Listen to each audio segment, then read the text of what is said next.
I repeat, do not be desperate for love. It doesn't matter how lonely or how, difficult you feel like love life can be and so forth. So please don't be desperate for love. So this is how it went. It was back in the days of Mixed. So I actually I met this guy on Mixed, and then we were like chatting. Okay, all right, fine. And then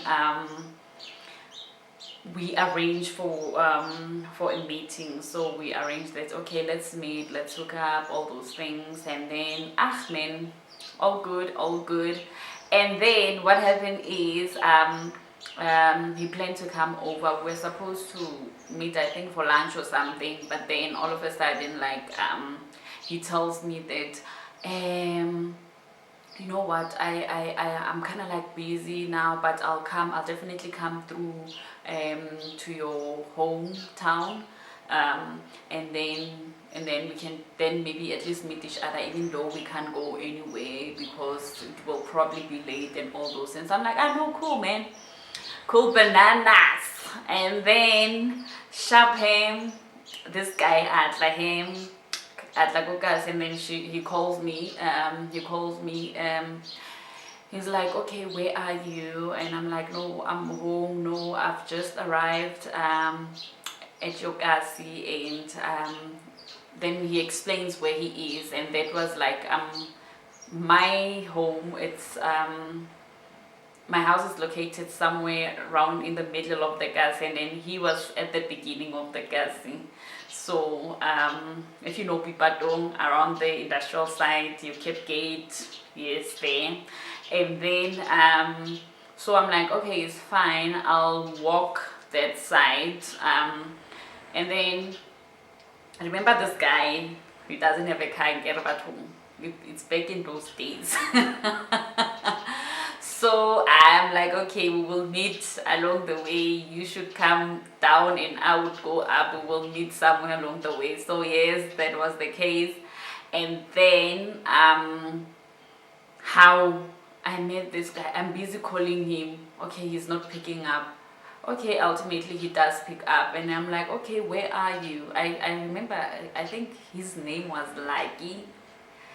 That is the only thing that I remember about him personally. And then he's like, okay, and I'm like, okay, stay where you are, I know where you at, and then I'll just come there.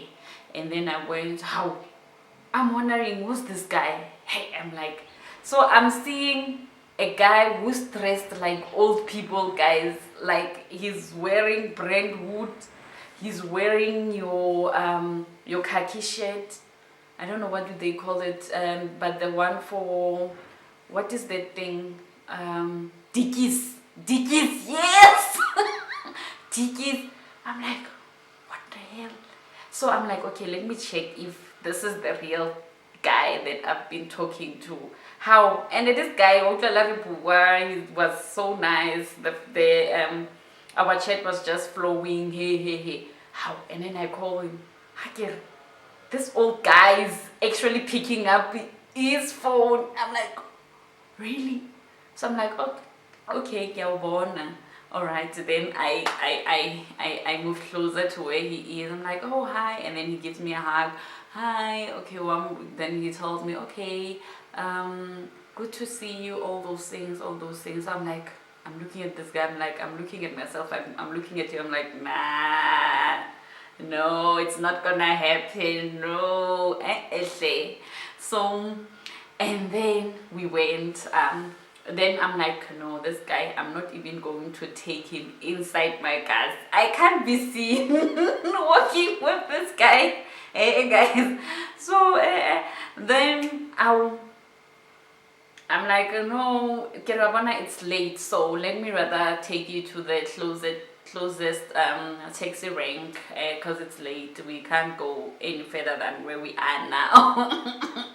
That is me trying to cut him off. And then he's like, and I'm like, what's in the bag? Like, he was carrying this big bag, like, I'm like, what's in the bag? And he's like, no, you must understand, man. Why is it like sister so I'm having very nice stuff here for women and for men, wara wara. I'm like, let me see what's in the bag.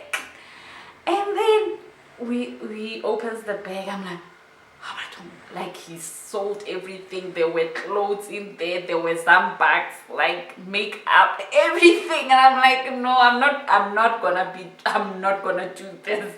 And it's like, no, support me, my sister, whatever. I'm like, what's wrong with this guy? How can he even come to a blind date with these things hired or and then I'm like, this is definitely not my time. The way he looked in Jay, like, was out. And then okay, I respect his hustle, but like really first impression about home. So I'm like, oh my god. So that was my first and last blind date. If I don't know you, I'm not gonna meet you. I don't want any drama. So that is how my blind date went. And then Gamofelet, and then he took a taxi. He was actually traveling to another township to try to sell his stuff. So I'm like, and then immediately I just blocked him. I blocked him everywhere on Mixit. I blocked him on my phone. I'm like, no, yo, I can't be seen. I really cannot be seen. So I think I was my lesson from this is maybe I was desperate to have somebody in my life, because I was from a little bit of a longer relationship which didn't end well. So yeah, I was at the point whereby I need to have a boyfriend. I think I was doing matric or just before matric, I'm not sure, but then I was like, man, I think I was desperate for love. And then I ended up now trying to go on blind dates that don't even have any value and so forth. So I would like to say to I want us to talk about what are the things that you have done, desperate moves that you have done, just for the sake of just being in love, or for the sake of being in a relationship. So what are the desperate moves? That was my desperate move, to say that, okay, let me rather go for a blind date, maybe he might be the one, and so forth. So what kind of desperate move have you done in your life just for you to be in a relationship, and yeah, just for you to find love and so forth? So let's talk about that. I want to hear your story. Have you ever been on a blind date, and how did it turn out? Because now my experience is, no, that was the worst. Actually, it was the worst, and I don't think I'll ever go on a blind date again. So that is just me. But it's a serious thing that we normally put ourselves in, especially as women, because we're desperate. Other women, they even go to an extent of having babies with the people that they don't like, because they are desperate for love. And others, you end up being in so many relationships just because you are desperate for love, and then it devalues you. Actually, it devalues you. And though it's very good to be in love, and sometimes good to make those kind of risks, maybe because life sometimes love would find you when you least expect, they say so. But sometimes we need to be careful of how we put ourselves out there. We need to be careful of how low do we set our standards to the world. So that is my story. Tell me about your blind dates, and tell me about your desperation moves in terms of love, and then let's talk about it.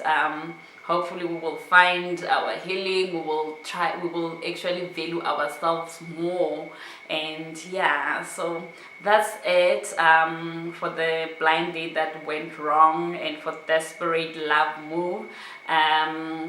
See you next time. Bye.